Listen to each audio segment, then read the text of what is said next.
devant la Cour d'appel, ces 3 appels ont été joints pour être traités et la Cour d'appel, par arrêt du 8 mai 2023 d'ailleurs, 2023, a rendu un arrêt qui confirme le jugement qui a condamné Ousmane Sonko pour l'infraction de diffamation et d'injure publique. Ousmane Sonko fera un pourvoi en cassation. Ce pourvoi a été rejeté par un arrêt de la Cour suprême du 4 janvier 2024. Déjà, le pourvoi est une voie de recours extraordinaire.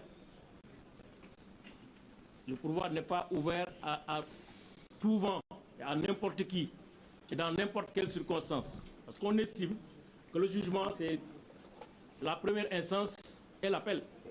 C'est là où on juge les faits. Donc les faits ont été jugés à 2 reprises par le tribunal correctionnel de Dakar, mais aussi par la Cour d'appel de Dakar. La Cour suprême n'examine que les motifs de droit qui doivent permettre la cassation d'une décision qu'on considère n'étant pas conforme à la loi. On n'examine pas les faits. N'empêche, il a fait un pourvoi en cassation. Le pourvoi a été rejeté par la Cour suprême. Il ne va pas attendre longtemps pour engager une procédure de rabat d'arrêt. Cette procédure de rabat d'arrêt a été jugée le 1er juillet 2025. En principe, sur la base de ces procédures déjà traitées, tranchées, jugées, la vérité était déjà dite. Malheureusement, on pensait pouvoir avoir affaire avec des citoyens respectueux de la justice, respectueux des décisions de justice. Mais hélas, c'était sans compter avec une certaine forme de témérité. Promu Premier ministre du Sénégal, à la faveur d'un remaniement ministériel ayant mis Mme Yacine Fall au ministère de la Justice, eh bien, le Premier ministre Ousmane Sonko, parti intéressé au procès, va abuser de sa position pour instruire Mme le ministre Yacine Fall d'engager une procédure de révision de procès qui est une procédure exceptionnelle, très rare pour ne pas dire inédite, parce que dans l'histoire politique du Sénégal, ou en tout cas l'histoire judiciaire, on peut compter sur le bout des doigts le nombre de procédures en révision, tellement la loi est extrêmement sévère dans le tamisage de cette action. N'empêche, comme il est le Premier ministre tout-puissant, il a fait nommer une dame au ministère de la Justice, qui est par ailleurs un allié politique. Cette dame-là a été instruite d'engager une procédure en révision. Qu'est-ce qu'elle fait? Séance tenante. Sans management, elle a initié par un arrêté, son arrêté, la mise en place d'une commission chargée de voir si oui ou non on peut donner un avis favorable, parce que pour la procédure de révision, en ce qui concerne ce dossier précisément, il faut avoir un avis de la commission. Et l'avis doit être motivé. Donc, elle met en place une commission composée de 12 personnes, et parmi lesquelles, 13 personnes, parmi lesquelles les 12 sont des directeurs centraux. C'est-à-dire que c'est des personnes qui sont nommées par Mme le ministre, qui travaillent sous son autorité. Eh bien, vous voyez bien les conditions dans lesquelles une commission de cette nature, composée de la sorte, peut émettre un avis. Et donc, l'avis a été donné. Mais pour qui sait lire entre les lignes, on saurait très bien que cet avis n'est pas motivé. Et c'est sur la base de cet avis que le ministre de la Justice, encore, a saisi le procureur général près la Cour suprême pour lui demander de déposer une requête en révision, c'est-à-dire en réouverture du procès concernant Ousmane Sonko et Mame Mbaye Niang.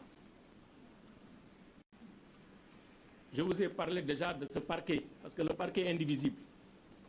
Que ce soit le parquet du tribunal de Dakar jusqu'au parquet près la Cour suprême, le parquet est indivisible. Nous tous, on nous apprend ça, le parquet est indivisible. C'est le même parquet. C'est le même parquet qui avait poursuivi Mame Mbaye Niang, Ousmane Sonko. Le même parquet. Parce que Mame Mbaye Niang avait fait une plainte entre les mains du procureur. C'est ce parquet qui a poursuivi Ousmane Sonko, qui a pris des réquisitoires pour le faire condamner en considérant que les faits sont constants.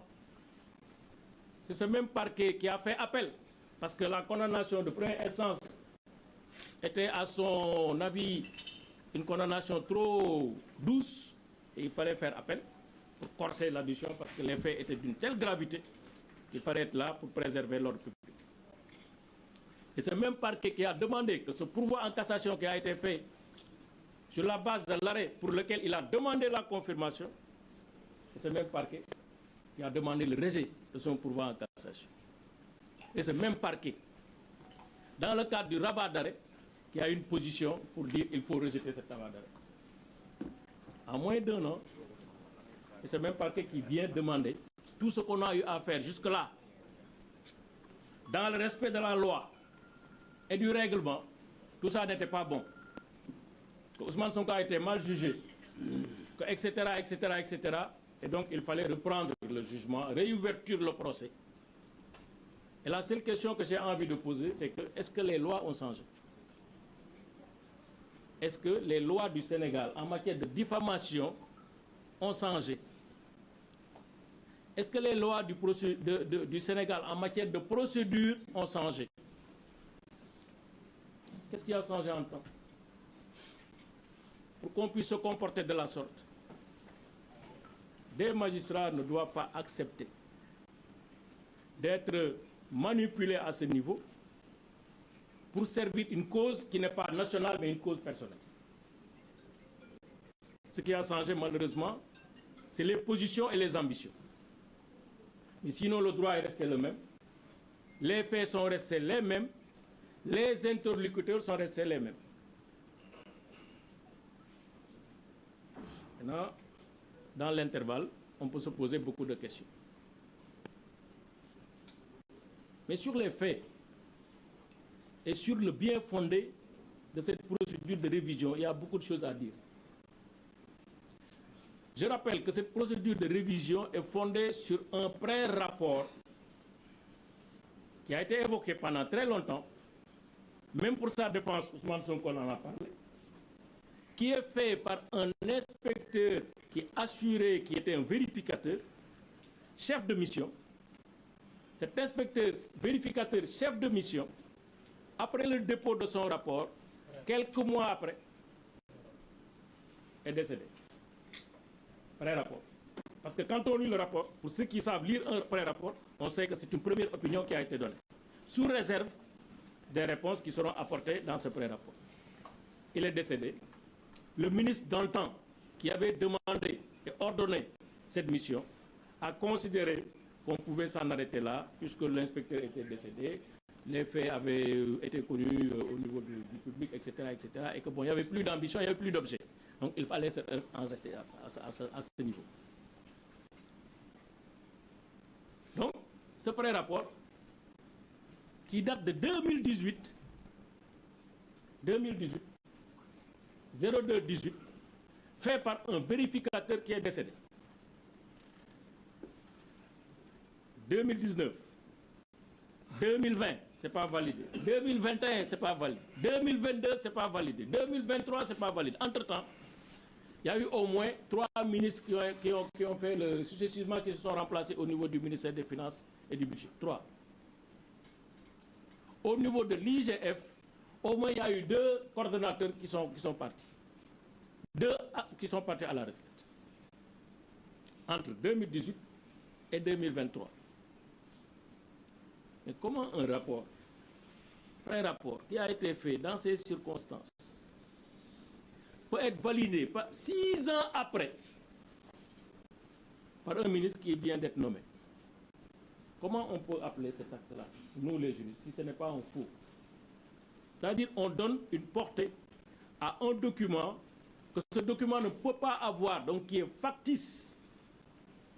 Mais juste ce document doit servir, la portée unique de ce document, de ce rapport administratif ou pré-rapport administratif, c'est pour tromper la vigilance de la Cour suprême. C'est ce qui a été considéré comme du faux usage de faux. Mes confrères vont revenir là-dessus parce qu'un traitement approprié a été réservé à ce cas d'espèce. Parce qu'on n'a pas élu des gens, on ne les a pas menés dans des positions de cette nature gouvernementale pour que simplement ils se servent de leur position pour une cause précise. Ce gouvernement-là n'est pas le gouvernement Pastef, ce n'est pas le gouvernement du président Bassirou Diomaye, ce n'est pas le gouvernement d'Ousmane Sonko, c'est le gouvernement du Sénégal qui doit poser des actes, engager des actions au nom et pour le compte du peuple et dans le cadre de l'intérêt général. Mais ce qui est fait ici, c'est pour gérer un intérêt particulier, un intérêt personnel. Mieux, ce rapport est faux. Les constatations qui sont dans ce rapport sont fausses. Parce qu'on prête à Mame Mbaye Niang d'avoir signé ou en tout cas donné un ordre de service pour un contrat qui n'était pas encore signé, ce qui est faux. On a les documents qui ont été déposés au niveau de la Cour suprême ce matin pour montrer que ce qui est raconté dans ce pré-rapport administratif est totalement faux et aberrant. Totalement. Donc, or, pour faire la procédure de révision, il faut au moins 2 conditions. Pour ce qui le concerne, il faut que la pièce qui est invoquée soit inconnue, je précise inconnue, au moment des débats qui ont abouti au jugement qui a été rendu. Ça veut dire au moins que cette pièce-là devait préexister au débat. Maintenant, on peut l'ignorer, mais en tout cas, la pièce était là. Au moment où on tranchait, on l'a ignorée, mais la pièce était là. C'est ça, inconnu. Mais on n'a pas dit une pièce inexistante. On n'a pas dit une pièce nouvelle. Parce qu'il y a une différence entre une pièce nouvelle et une pièce inconnue. Une pièce inconnue, c'est une pièce qui était là, quelque part, mais que finalement, on a découvert et qui peut aider à éclaircir des débats judiciaires et juridiques. L'autre point sur lequel je vais terminer, c'est que, très honnêtement, il faudrait que, de manière beaucoup plus structurée et sérieuse, que la justice, qui est rendue au nom du peuple sénégalais, cette administration, dernier rempart, n'accepte pas de se faire manipuler pour servir une cause personnelle, de se faire humilier, piétiner, parce que simplement il y a le prince qui veut quelque chose. Il ne faut pas l'accepter. Et malheureusement, j'ai l'impression qu'en tout cas au niveau administratif, tout a été fait pour concourir à l'ouverture d'un procès. Deuxièmement, même ce rapport n'est pas opposable à Mame Mbaye Niang. Parce que pour qu'un rapport puisse être opposable à quelqu'un, il faudrait qu'il participe à l'établissement et à la rédaction de ce rapport. Qu'on puisse lui dire, voilà ce qu'on vous reproche, voilà ce que vous avez fait, et qu'on puisse lui donner l'opportunité de se défendre. Le droit de la défense est sacré, et constitutionnellement consacré. Donc déjà, ne serait-ce que sur ce point, même s'il y avait un procès, ce rapport-là ne pouvait pas être opposé à Mame Mbaye Niang. En plus, on est dans le cadre d'une infraction spéciale, ce qu'on appelle la diffamation. Nos confrères aussi vont revenir sur cette infraction pour montrer que pour cette infraction, il y a un délai probatoire, il y a un délai pour donner ses preuves. À l'expiration de ce délai, la loi dit vous êtes déchu. Vous ne pouvez plus prouver quelque chose. Des magistrats donc, sur la foi de leur serment, de manière contradictoire, ont entendu les parties, ont pris les moyens, examiné, analysé et ont rendu des décisions. Il n'y a pas de pièce inconnue. Il y a une pièce fabriquée pour les besoins de la cause. Fabriquée pour les besoins de la cause. Une pièce qui est revêtue du sceau du secret. Secret. Lettre du ministre secret. Pré-rapport secret. On le met dans une procédure. Sans lever le secret. C'est grave ce qui arrive au Sénégal. Ce qui arrive à notre administration. Parce que tout est désacralisé. C'est pourquoi moi je suis d'avis. Effectivement, il y avait une gêne, hein, parce que c'est le ministre qui fait, mais c'est des avocats qui sont sortis pour vendre le truc et faire passer la pilule. Mais ça ne passera pas. Parce que c'est trop gros. C'est immonde. Ce n'est pas acceptable dans une république où les gens acceptent les institutions. Et ça met en danger non seulement la stabilité juridique et judiciaire, de la vérité judiciaire, mais ça met en danger la sécurité juridique, érigée en principe constitutionnel par le Conseil constitutionnel. C'est-à-dire, demain, tout le monde peut remettre en cause une décision.